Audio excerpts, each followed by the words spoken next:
ഓരോരുത്തരും ചെയ്യുവാൻ വിഹിതമായിട്ടുള്ള കർമ്മങ്ങൾ, വ്യക്തിപരമായിട്ടുള്ളത്, ഗാർഹികമായിട്ടുള്ളത്, ഔദ്യോഗികപരമായിട്ടുള്ളത്, സാമൂഹ്യപരമായിട്ടുള്ളത്, ദേശീയപരമായിട്ടുള്ളത്, അന്തർദേശീയ തലത്തിൽ ഒരു പൗരൻ ചെയ്യാൻ വിഹിതമായിട്ടുള്ള കർമ്മങ്ങൾ. അപ്പോൾ ഏതൊരുവനാണോ ഓരോരുത്തരും നിയോഗിക്കപ്പെട്ടതായിട്ടുള്ള അവരവരുടെ സാഹചര്യങ്ങളിൽ നിന്ന്, അവരവരുടെ ചുറ്റുപാടുകളിൽ നിന്ന് ചെയ്യാൻ ബാധ്യസ്ഥമായിട്ടുള്ള എല്ലാ കർമ്മങ്ങളും കർമ്മഫലത്തിൽ ആസക്തിയില്ലാതെ ചെയ്തുകൊണ്ടിരിക്കുന്നത് സന്യാസി അവനാണ് യോഗി.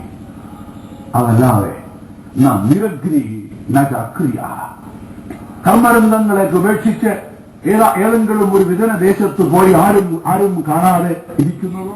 ഓർമ്മിക്കുക, ഭഗവത്ഗീതയിലെ വിവരിക്കപ്പെടുന്നതായ സന്യാസം, ഉപദേശിക്കുന്നതായിട്ടുള്ള ആചാര്യൻ ഔപചാരികമായി സന്യാസിയല്ല, ഉപദേശം സ്വീകരിക്കുന്നതായ യോദ്ധാവായിട്ടുള്ള ശിഷ്യനും സന്യാസിയല്ല.